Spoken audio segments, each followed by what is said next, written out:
Hi guys, welcome to my next TES Talks. I am here with a very special guest. This is Rachel Avalon.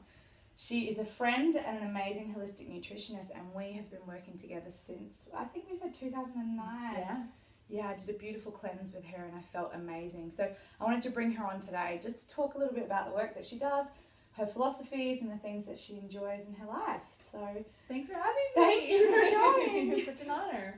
So first of all, I wanted to start with nutrition. I mean, we're talking all about balance for 2014. I thought that should be the theme of this TES Talk. So if you could kind of talk to us a little bit about your ideas surrounding balance, mind, body, spirit connection, and also just how do you eat? How do you do it? Yeah, well, I think food really is foundational because all of these biochemical reactions are happening constantly, whether we're aware of them or not.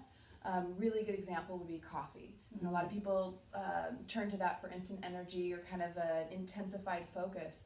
And what happens is that really stresses out the adrenals and promotes adrenaline, other stress hormones, and as a result that slows down your metabolism and throws you off balance. So you're in this fight or flight mode. So one of the things is kind of getting clear on what to minimize or eliminate, and then also what to really support your cells and your body and your mind with in order to have that balance. So for me, a whole foods diet is so key to that. Integral. Yeah. And I also really emphasize a plant-based diet. I myself am vegan, but I wasn't always. Yeah. I've come a long way. And but I've seen such a difference in my immune system, my metabolism, my skin. Your energy. And definitely just how I think and feel and relate to the world. It just feels a lot more centered. And I mean, I think that's a really beautiful point. I have also had a very similar experience. When I cleaned up my diet, I felt amazing. I looked better. Everything about my life seemed to blossom and open up. And it was really remarkable. I was like, wow, it just took me changing a few aspects of my diet in order to feel this way. And it was a really beautiful feeling. So for those of us who are not vegan and we don't really have the cleanest diet, what are some baby steps that we can take in order to achieve that feeling of wellness? Yeah, absolutely. Well, I think one thing is making sure that you are not having excessive meat and dairy in your system, because most people, especially in America, consume twice the amount that they need, and they can't store extra protein. You end up storing it as fat, and that it's really harder on the body to digest. So practicing something like meatless Mondays, or aiming for one vegan meal a day, and it's not as hard as you think, because like a fruit protein smoothie could easily accomplish that. There's a lot of great resources out there. happycow.net is one of my favorites for finding recipes and restaurants that are local. I love that website. I've used it all over the world. It's amazing. They've got that amazing app as well when you travel. Yes. And then vrg.org is the vegetarian resource group.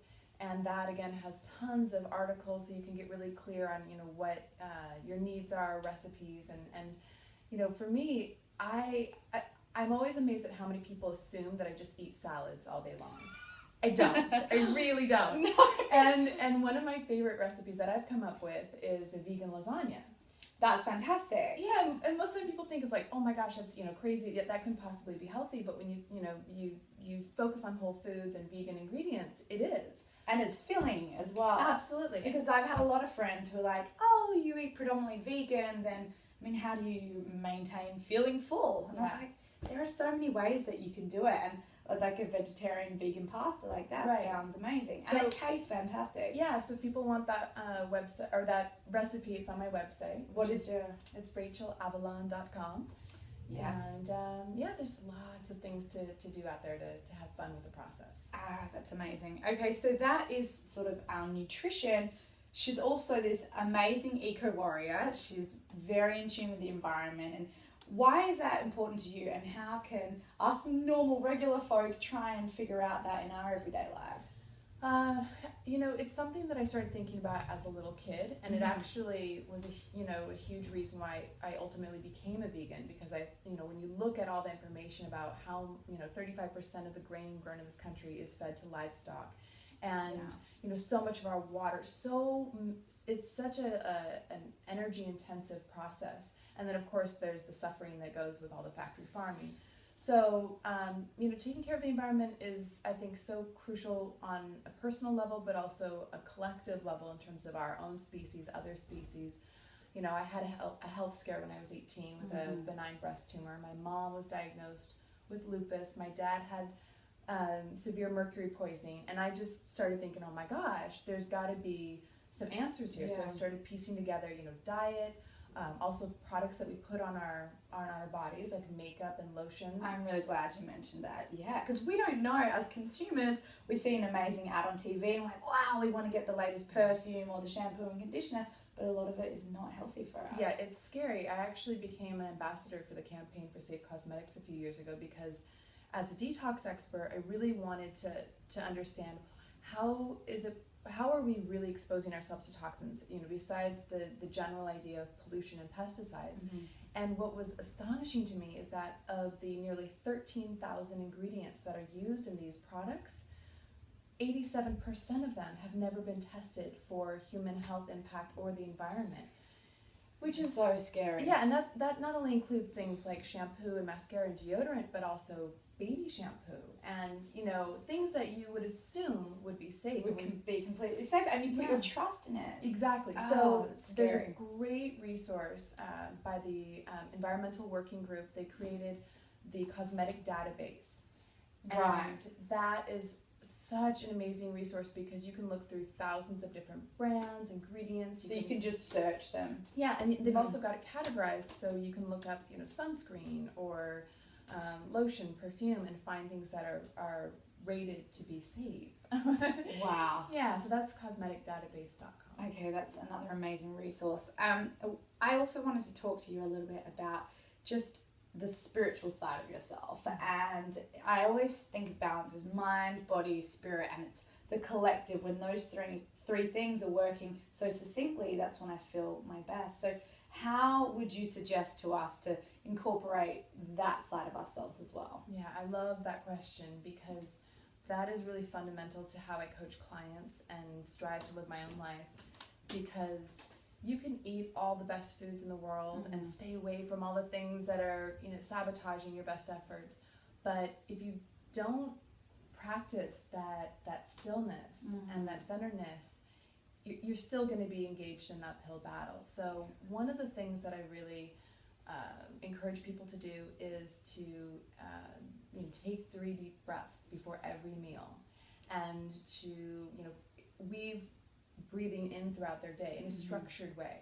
I also have been rereading Eckhart Tolle's A New Earth lately. I love that book. It is so amazing. That's one of my favorites. It's so amazing because I feel like a lot of our issues stem out of this kind of battle with the ego, and the ego is so tricky. It shows up in all these different forms. It could, a lot of times we think of it as very overtly ambitious or powerful. Yeah, but sometimes even you could be in your ego when you're being shy. Yeah. And not realize it. So to get clear on that that dysfunction, and to be able to lovingly move yourself away from that and call in your authentic self, that in itself I think will go a really long way in terms of making good choices for yourself, feeling good, and all of that.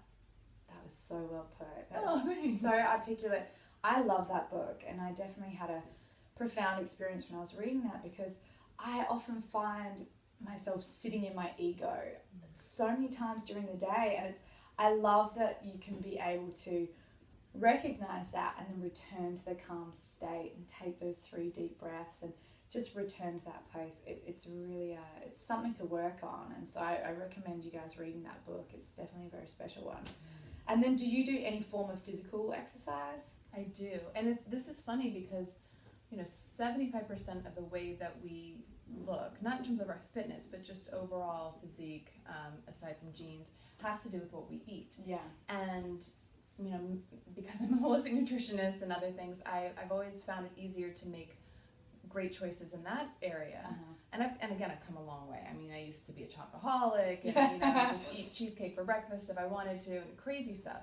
But what's so interesting is that where was I going with that? In terms of physical movement, that's something that I I have to work on more. Yeah. And so things that I found work really well as well, not only for me but for clients, are simple things like integrating jump roping, because you can do a few minutes here. Yeah. You can put some music on, get out your skipping rope. Exactly. I love bike riding, so I take my little toddler and we cruise around and have a great time.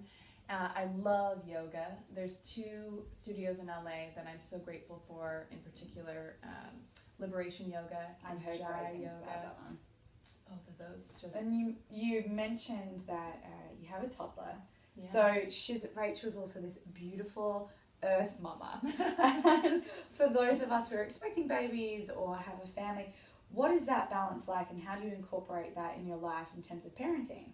Yeah, well, it's funny because, you know, there's such a difference between what you think it's going to be and then the actual experience. The reality. Yeah. And it is really demanding. Yeah. But, you know, what I do is I just try and teach the tools to Orlando that I strive to practice myself. So even though he's really little, you know, I'm teaching him how to deep breathe and you know, to kind of share his feelings and just, you know, to go with the flow as much as possible and to honor, you know, what he's experienced and not try and, you know, stifle any of that. I think that makes a big difference, and then just to keep, you know, reminding ourselves of all the things that we have to be grateful for. Yeah. So sometimes, you know, like when we're going to sleep at night, we'll kind of go through this list, or we'll go through a song of things that we're grateful for. Beautiful. It's really fun. Well, thank you so much, Rachel. She is amazing. I knew you guys would really take to everything that she says. And she's really made such a profound impact on my life, and I'm really glad that I can share that with you guys. Thank you. And if you want to learn more, you can go to the website. Would you just say your website again? Yeah, it's rachelavalon.com. All right, guys. Thank you so much. Have the most beautiful 2014. Strive for balance this year. Mwah. Well said.